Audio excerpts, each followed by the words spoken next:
Hello, I'm Steve Hanshew, president of Napa. On behalf of more than 6,000 Napa Auto Parts stores and over 10,000 Napa Auto Care centers across the nation, welcome to today's Fox broadcast of the Napa Auto Parts 500. It's a beautiful day for racing here in Southern California, so thanks for watching and enjoy the race.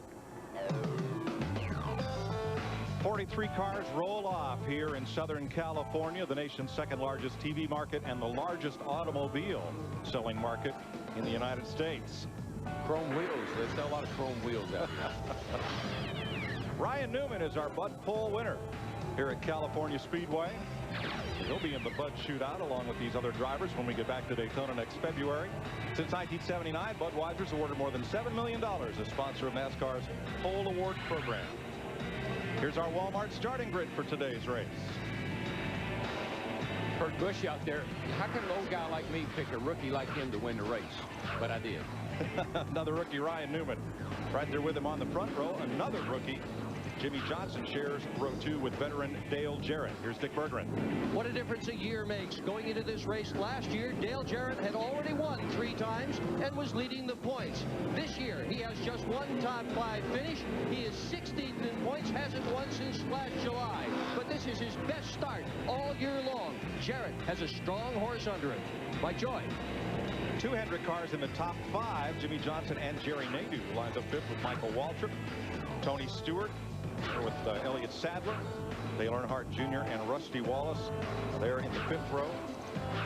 Casey Atwood, fastest Dodge in the field. There with Johnny Benson. And if I was Michael and Dale Jr., I believe I'd have run my restrictor plate car here this weekend. The way they ran last weekend. Ricky Craven with Jeff Green. Jeff Gordon, who's had so much success here, back in the 9th row with Steve Park. And at row 10, Kyle Petty and the number 2 point man, Matt Kenseth. Here's Steve Burns. Well, Mike, the motto for Matt Kenseth and that 17 team is don't panic.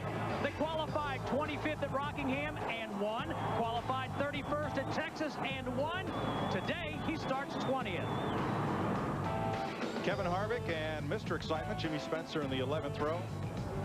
Kenny Schrader, vote pink. And John Andretti back there in row 12. It's subliminal. Pink. Yep. Pink. Sterling Marlin there with Mark Martin, the 98 winner. Matt Yoakum. Mark Martin lost this race back in 1997 on fuel mileage, but he and his team are confident that they can win on fuel mileage today. And how do they know that? Because Jeff Paxson, who's the Winston Cup developmental manager in the engine department, talked to the man in the hat himself, Jack Roush, this morning. They crunched numbers. They feel like Mark can go 52 to 53 laps on a run, which is on the high end, up and down pit road. They feel like today, maybe his 71 race winless streak can come to an end in Southern California. We'll let you take a look down through the starting grid as we get a chance to do something you just can't do in any other sport. We're going to talk to one of the drivers, one of the competitors here. Jerry Nadeau. This is DW up in the TV tower. Bud, you got a copy. I hear you, DW. Hey, man, that's a pretty good place you're starting there. How's that hot rod? Pretty good. We weren't as good as we wanted to yesterday, so we looked over our teammates' notes and we changed a few springs, a few shocks, sway bars. You know how that is. I feel pretty good about the start today. I think we'll be all right. Get about ready to win a race? Yeah. It's been a while. Hopefully we can do it here in sunny California. Great day to do it in. Yeah, it looks like all the Hendrick cars are running great this weekend. And, man, I want to wish you a lot of luck, and I hope you can pull one out. Thanks, DW. Take care. Everybody who grew up in Connecticut loves to come to sunny California, including him and me. Oh, yeah. 3 cars that have to go to the rear of the field for engine changes. Hut Strickland in the 23, Mike Skinner in the 4 car, and Robbie Gordon in the 31 car have to go to the rear of the field. Let's have a look at our Dr. Scholl's race analysis for today. 43 cars will start. There were 46 that came to try to qualify. 2-mile track, so 250 laps. And the pit window. We'll be watching that all day long. Trust me, it will be a factor probably at the end of this race. Dr. Scholl's, look, feel, do better. Now, this is Southern California weather. Yes, it is. 64 degrees, the nicest it's been all weekend. But the track temperature, that sun's out, the track temperature will continue to come up. These cars will continue to lose grip and slide around this racetrack. Yeah, just because you were good in practice yesterday when it's cloudy and overcast, that might be a bad indication, or it might be a good indication you're not going to be that good today because the track is totally different. Plus, we've had the Busch race since these cars were on the track last time. You're on board with Ryan Newman, our pole sitter for Team Penske South. The Mobile One onboard cam. Newman's number 12. Here's our Circuit City camera in the Sirius satellite radio Dodge at Casey Atwood. And the Napa Auto Parts cam on board, well, who else but Michael Waltrip, the Napa Auto Parts Chevy. Gas it up today, bud. And we have lots of onboard views for you today. We looked out these windshields going in these corners at 200 miles an hour, over 200 miles an hour.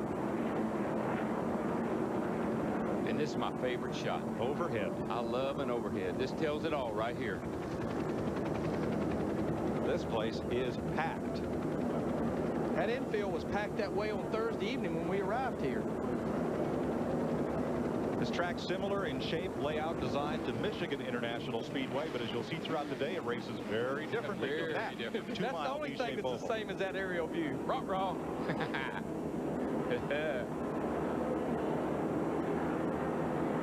Have you noticed there are a variety of ways to spell boogity? Right, and there is no correct spelling. There is no Not one that we'll admit to. Pace cars off, pull in belts tight, and here we go, folks. We're going to go down in that first turn. We're going to boogity, boogity, boogity in Southern California. We get all the fans to stand up and help me do that one of these races.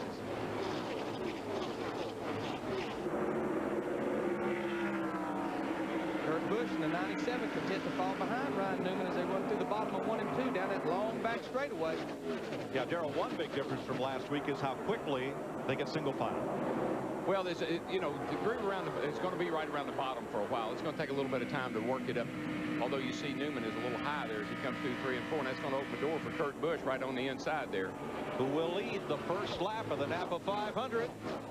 It's a drag race. It's Kurt Busch by the line. By a nose. They'll run the bottom in 1 and 2, but 3 and 4 is a little more forgiving. There's already 2 grooves down there. Ryan Newman, he's going to the top, second groove in 1 and 2. Gets that momentum. And you'll talk about it. You talked about it earlier a little bit as he gets a little wiggly right there as he gets on the throttle. Low gear. You'll see who has the low gears pull you up off turn 2. Yeah, turn 2 you exit pretty slow. It's a little slower than turn 4 is. So you got to have the gear to get out that, get up on that back straightaway. The back straightaway is not that long. The front, a long way from the middle of 3 and 4 to the middle of 1 and 2. A lot of jockeying mid-pack as Newman tries to lead lap 2. Has a good pull off the high side of turn 4. And Dale Jarrett comes by for second. While these guys are running side by side, Dale Jarrett pulled right up to the rear of him. He's going to take second place. Let me tell you, that was impressive.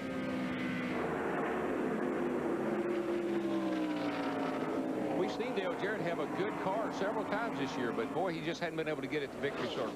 Now Kurt Busch under pressure from Jimmy Johnson, who started in the second row. 48 is Johnson. There's another rookie that's just poised to win a race somewhere. And that car, it's already been to victory lane. That's the car that Jeff Gordon won Michigan and Indianapolis with last year. I've been so impressed with the job that whole team, the 48 team, is doing. Chad Knaus, Jimmy Johnson, the driver, that's a great effort. The one of Steve Park has dropped back to 26th. He started 18th. Well, when you're in traffic like he is right now, if the car's a little loose, and that's probably what a lot of guys are going to fight for a while, you can't stand to have somebody right up behind you. And so you got to see the car wiggle. The car's loose. There is no question that car is loose, and those other cars are just making it loose. Oh, yeah, and you got to get by yourself. You got to get to the back and get somewhere where you got clean air all around the car. Dale Earnhardt Jr. and Rusty Wallace started 9th and 10th. They're running 8th and 9th behind Jerry Nadeau. Got a car down on the apron coming down on the pit lane. Looks like is that Schrader? Yeah, I thought it was 36 car. He has had no luck at all this year, at all. Rusty underneath Jr. They have bypassed Nadeau and moved up now. We heard Nadeau say they made a lot of changes to his car. Looked at the notes of his teammates. Sometimes it takes a few laps for the driver to get comfortable after they've worked on the car like as much as they have his, apparently. Dale Jarrett for the lead on Ryan Newman coming off turn 4. And he wasted no time in putting that 88 car out front. Newman he really run up high getting into turn one, kept that momentum up that second groove, arced it in there, Darrell. Well, you enter turn one way high anyway, and you can run that turn a little higher than you can. You can't get into turn three. You got to stay real low getting into three, but then you can go up high as you come off. So, like I say, this track gives you a lot of options, a lot of room to work. Let's get an update on our pole sitter, Ryan Newman, from Matt Yoakum.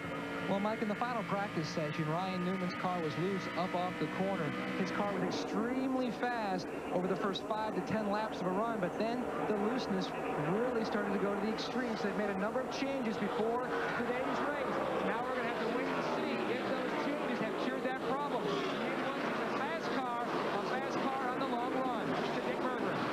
Well, Kenny Schrader is in the process of pulling his race car behind the wall. He said that the car has got a bad vibration. It is deep in the engine. Tough break for Kenny Schrader. That's not usually a fixable problem. And Mike, what you find here, Larry knows this, is trying to make the car turn here in the middle of the corner. You carry so much speed entering the turn that the car doesn't want to cut through the center of the corner. So you keep freeing it up, trying to get it to go through the center, roll through the center. When you do that, sometimes you hurt it up off the corner. It won't get any forward bite. And as a driver, all you can do during a run that we can make adjustments on that car is control the entrance, getting down in the corner. Don't overdrive the entrance where it won't turn in the middle of the corner. Take advantage of what you got and whine about what you don't have. We'll fix it when we can. One car has caught that front four, and it is Tony Stewart in 5th place.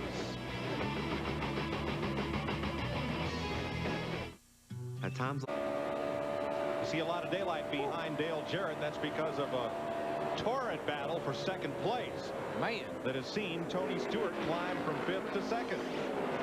I mean, that's the thing, Darrell. These guys, they get to run side by side, and Dale Jarrett's beating them about 3/10 of a lap, 3/10 of a second a lap. yeah, we got the 18 car coming down pit lane. This is not good. He's coming to the attention of the crew, and they don't look like they're in a real big hurry. They're going to open the hood. 2 Pontiacs in the early going. Schrader's, now Labonte's.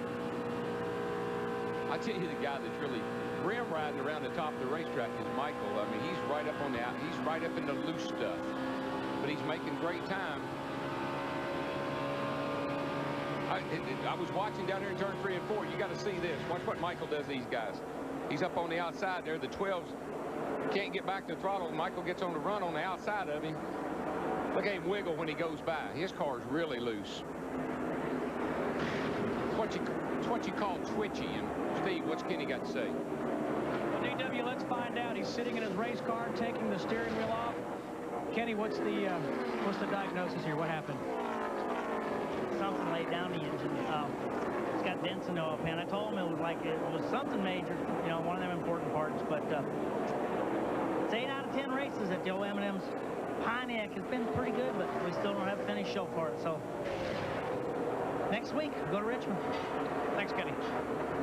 I guarantee you, if he'll paint that car pink, that'll make a difference. If we keep voting, he'll have to. I mean, it's hard to believe his best finish was at Bristol, and that was 22nd place. Yeah, but like Kenny says, they've run well, just not long enough. Well, you see the lead. Dale Jarrett pulled out on the other. Michael's in 2nd. Michael's faster than Dale Jarrett right now by a good bit. Jarrett's running 42 flat. Michael just ran a 41.55, so he's closing. Michael's running that high groove. He is up there in the championship groove. Darrell, as fast as these cars run on the straightaway, we were looking at it over 200 miles an hour. I mean, the draft definitely plays a part when these guys get lined up. Oh yeah, he's going to get a suck off of Jarrett here.